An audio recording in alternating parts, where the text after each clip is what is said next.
Hi friends, எல்லோரும் எப்படி இருக்கீங்க? நல்லா இருக்கீங்களா? என்னடா அது எடுத்தோனே ரோஜா செடி எடுத்து காமிச்சிட்டேன்னு பார்க்குறீங்களா? நம்ம லைஃப்பில் எவ்வளோ ரன்னிங்கில் நம்ம ஓடிட்டு இருந்தாலும், எனக்கு என்னமோ தெரியல, எங்கே கடந்தாலும், எங்கே இருந்தாலும் கரெக்டாக நம்ம வீட்டு கார்டன் கிட்ட சரண்டர் ஆனால் தான் எனக்கு எதுவும் நிம்மதி கிடைச்ச மாதிரி இருக்கும். ஸோ என்ன ஒர்க்கு, என்ன ஹெக்டிக்காக ஒர்க் எப்படி இருந்தாலும், நான் அந்த வீக் ஆஃப் கிடச்சிச்சு அப்படின்னா, நான் கண்டிப்பாக எங்கள் வீட்டில் உள்ள கார்டன் கிட்ட டைம் ஸ்பெண்ட் பண்ணால் தான் எனக்கு லைஃப்பில் ரொம்ப பீஸ்ஃபுல்லான ஒரு ரிலாக்ஸ் கிடைக்கும்.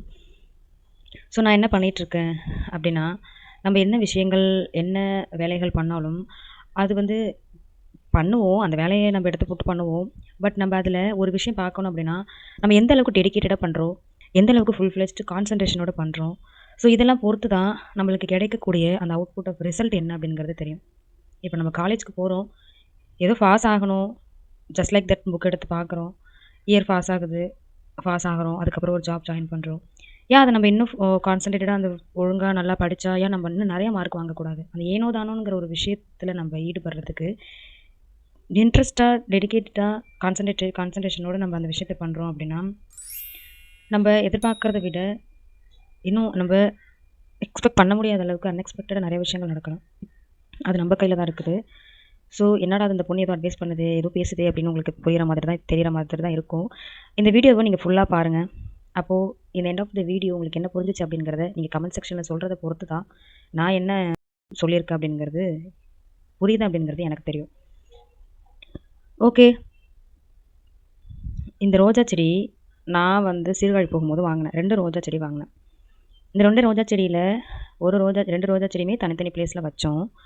அதில் ஒரு ரோஜா செடிக்கு வந்து என்ன பண்ணோம் அப்படின்னா, நம்ம கேர் கொடுக்கல. தட் மீன்ஸ் அதுக்கு தண்ணி ஊற்றுவோம், அதுக்கான நியூட்ரியன்ட்ஸ் எதுவுமே கொடுக்கறதில்ல. அதுக்கு ஆக்சுவலாக ரோஜா செடி பொறுத்த வரைக்கும் ஊட்டி சைடு அதுக்குள்ளே என்விரான்மெண்ட்டில் நம்ம அதை வச்சோம் அப்படின்னா, நம்ம அதுக்கு வந்து எந்த ஒரு ஸ்பெசிஃபிக்கான கேர் கொடுக்கணும் இல்லை. பிகாஸ் அந்த நேச்சரோட என்விரான்மெண்ட்லேயே அடாப்ட் ஆகி வளரக்கூடிய பிளான்ட்டுங்கிறதுனால அது வந்து டிஃபால்ட்டுக்கு வந்து நேச்சருக்கு அடாப்ட் ஆகி வளர ஆரம்பிச்சிடும். பிகாஸ் அதோட என்விரான்மெண்ட்லேயே அது இருக்கிறதுனால. இப்போது இந்த ரோஜா செடி நம்ம சைடில் உள்ள மண்ணில் நம்ம வைக்கிறோம் அப்படின்னா, அதுக்கு நம்ம வளர வைக்கிறதுக்கு என்ன நியூட்ரியன்ஸ், என்ன எக்ஸஸாக நம்மளுக்கு அதுக்கு கேர் கொடுக்குறோம் அப்படிங்கிறத பொறுத்து தான் வளர்றது இருக்குது. எத்தனை பேர் வீட்டில் ரோஜா செடி அதுக்குன்னு வந்து நீங்கள் மண் வாங்கியிருப்பீங்க, அதுக்குன்னு வந்து நீங்கள் என்ன சொல்கிறது, அதுக்குன்னு நீங்கள் வந்து ஒரு சில பவுடர்ஸ்லாம் விற்கும், பயோகெமிக்கல் இந்த மாதிரிலாம். ஸோ அதெல்லாம் நம்ம வந்து அப்ளை பண்ணால் மட்டும்தான் அது வந்து வளரும் இல்லையா? ஸோ அந்த மாதிரி இல்லாமல் வளரக்கூடிய பிளான்ட்ஸு நம்ம என்ன கொடுக்குறோம், என்ன நியூட்ரியன்ஸ் சப்ளிமெண்ட் கொடுக்குறோம் அப்படிங்கிறத பொறுத்து நல்லா வளரக்கூடிய பிளான்ட்ஸும் இருக்குது. ஸோ நான் அந்த மாதிரி தான் பண்ணேன். 2 பிளான்ட் வாங்கினேன். ஓகேவா? அந்த 2 பிளான்ட்டில் ஒரு பிளான்ட் வந்து நிழலில் இருந்துச்சு, ஒரு பிளான்ட் வந்து வெயிலில் இருந்துச்சு. தட் மீன்ஸ் நாங்கள் வைக்கும்போது அந்த பிளான்ட்டோட சன்லைட் பேசிஸில் நாங்கள் வைக்கல. ஏன்னா அது ஈவினிங் ஒரு 6 மணிக்கு வச்சதுனால அந்த சன்லைட் கான்செப்ட்குள்ளேயே நாங்கள் போகலை. எங்கே ஸ்பேஸ் இருந்துச்சோ அங்கே வச்சோம். அந்த சன்லைட் ஹெவியாக இருக்கும்போது என்ன ஆகுது அப்படின்னா, அந்த பிளான்ட்டை திடீர்னு ஒரு இடத்துல வைக்கிறோம் அப்படின்னா, அது கொஞ்ச நாள் அதோட ரூட்டை அது வந்து ஃப்ரீயாக விடுறதுக்கு என்ன பண்ணணும்னா, நம்ம அதை கொஞ்சம் நிழல்ல வச்சு ஸ்டார்ட் பண்ணணும். ஏன்னா இமிடியேட்டாக அதுக்கு ஒரு சன்லைட், இமிடியேட்டாக அதுக்கு ஒரு தண்ணி, இமிடியேட்டாக ஒரு நியூட்ரியன்ஸ் இந்த மாதிரி கொடுக்கும்போது அந்த பிளான்ட் வந்து ஸ்ட்ரெஸ் ஆகும். ஸோ அது வந்து எப்படி அதுக்கு அதோட இதில் அது பொறுமையாக அது வளர்ந்து வருதோ அந்த இதில் தான் நம்ம விடணும். அதே சமயம் நம்ம அதுக்கு வந்து ரொம்ப சன்லைட்டும் கொடுக்கக்கூடாது, ரொம்ப தண்ணியும் நிறையா ஊற்றக்கூடாது. In beginning of growth level இப்போ தான் நம்ம செடி வச்சுருக்கோம் அப்படின்னா, நான் என்ன பண்ணிட்டேன் அப்படின்னா 6 மணிக்கு ரொம்ப ஈவினிங்கான நேரத்தில் வச்சதுனால சன்லைட் பேசிஸில் வைக்கல. ரொம்ப சன்லைட்டில் இருந்த அந்த ரோஜா செடி என்னாச்சு, அந்த ஸ்ட்ரெஸ்னால் வளரவே இல்லை. அதை நாங்களுமே கவனிக்கவே இல்லை. ஓகேவா? அடுத்து இப்போ நீங்கள் பார்த்துட்ருக்கீங்க இல்லையா? இந்த பிளான்ட் வந்து இன்னொரு பிளான்ட்டு. இந்த பிளான்ட் வந்து ஈரப்பதமான இருக்கிற இடத்துல வச்சோம், ப்ளஸ் நிழல்லையும் கொஞ்சம் வச்சோம். ஸோ இது வந்து என்னாச்சு, பொழைச்சிக்கிச்சு. பட் வளருமா வளராதா அப்படிங்கிற ஒரு கேள்விக்குறியில் இருந்துச்சு. இதுக்கு இப்போ வயசுன்னு பார்த்தா 2 வருஷம் ஆயிடுச்சு. ஆனால் இது வளருமா வளராதா அப்படிங்கிற கண்டிஷனில் இருக்கும்போது திடீர்னு இலை கொட்டும், திடீர்னு வந்து வெறுமனே இலைகள் இல்லாமல் இருக்கும், திடீர்னு காஞ்சி போன மாதிரி ட்ரையாக இருக்கும். வளருமா வளராதா? சரி, ஓகே, ஒரு சான்ஸ் கொடுத்து பார்க்கலாம் அப்படின்னுட்டு வாரத்துக்கு ஒரு தடவை தண்ணி ஊற்றினேன். வீட்டில் உள்ள வெஜிடபிள்ஸ் வேஸ்டேஜஸ் இதெல்லாம் வந்து போட்டேன். போட்டு வாரத்துலேயும் ஒன்ஸ் தண்ணி ஊற்றுவேன். வெஜிடபிள்ஸ் எக்ஸ்ட்ராக்ட் வந்து எக் ஷெல் இருக்கும் இல்லையா? ஸோ அதை பவுட்ரு பண்ணி மண்ணுக்குள்ளே வச்சேன். மண்ணுக்கு வெளியில் வச்சா எங்கள் வீட்டில் ஒரு சில வாண்டையாரெலாம் இருக்கார், அந்த கோழிங்கெல்லாம். கரெக்டாக நான் எங்கே நல்ல அழகாக ஒரு செடி பிடிச்ச செடி எடுத்துகிட்டு வந்து வைக்கிறோனோ அங்கே தான் அதுங்க வேலையை காமிச்சு விட்டுட்டு ஸ்க்ராட்ச் பண்ணிட்டு போயிடுங்க. ஸோ அந்த மாதிரி இருக்கும்போது நான் என்ன பண்ணேன் அப்படின்னா, அந்த மண்ணை தோண்டி அதுக்குள்ளே அதுக்கான நியூட்ரியன்ஸ், வெங்காயத்தூளாக இருக்கட்டும், வெஜிடபிள் வேஸ்டேஜஸாக இருக்கட்டும், முட்டை ஓடி எக்ஷெல்லாக இருக்கட்டும், எல்லாத்தையும் அந்த மண்ணுக்குள்ளே வச்சு போதும். மண்ணுக்குள்ளே வச்சுட்டு மேலே மண் சாயில் போட்டு மேலே அப்பர் லேயரை சாயில் வச்சு க்ளோஸ் பண்ணிவிட்டு அதுக்கு மேலே நம்ம எங்கே தண்ணி ஊற்றலாம், இங்கே நேரம் இருக்கிற பிஸியில். ஸோ தண்ணி வீக்லி ஒன்ஸ் ஊற்றிட்டு அது மேலே என்ன பண்ணுவேன் அப்படின்னா, கல் இருக்கு இல்லையா, அந்த ஈரப்பதத்தை தக்க வச்சுக்கிறதுக்கு மேலே கல் நச்சு நிரப்பிடுவேன். ஸோ அந்த வெயிட்டேஜ் ஆஃப் கல் இருக்கிறதுனால கோழிங்களும் அந்த இடத்த வந்து சிரிச்சு சுரண்டி எடுக்காது.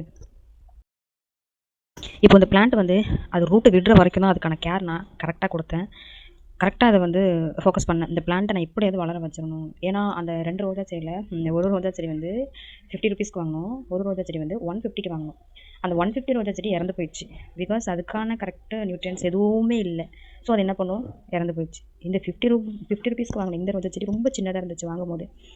ஸோ அது நான் நினச்சேன், இந்த ரோஜா செடியை எப்படியாவது வளர வைக்கணும், என்னென்னலாம் பண்ணால் அது வளரும் அப்படிங்கிறத, அது ரூட் விட்டு அது சின்னோண்டு கொழுந்து வர வரைக்கும் தான் என்னோடய கேர் இருந்துச்சு. அதுக்கப்புறம் அதுவே அது தன்னை கரெக்டாக எங்கள் சன்லைட் வந்து ஸ்டார்டிங்கில் அது வளர வரைக்கும் சன்லைட் அதுக்கு நீடு இருக்காது. பிகாஸ் ஸ்ட்ரெஸ் ஆகிடும்னுட்டு அந்த சன்லைட்டு அந்த பிளான்ட் ரூட்லாம் விட்டு ஓரளவு அது தானே இலை விட்டு வளர ஆரம்பிச்சிருச்சு. அதுக்கப்புறம்னா அது எங்கே சன்லைட் இருக்கோ அந்த சன்லைட் பக்கம் அது லீஃபை மரத்தையே வளைச்சி சன்லைட்டை நோக்கி அது வளர ஆரம்பிக்கும். கிளைகள் எல்லாமே நீங்கள் எத்தனை மரத்துக்கு அது பார்த்துருப்பீங்கன்னு தெரியல. இனிமேல் பாருங்கள், எந்த பக்கம் கிளை வளைஞ்சிருக்குதோ அந்த பக்கம் தான் அந்த சன்லைட் அது கிடைக்குதுங்கிறது தான் அதுக்கான அர்த்தம்.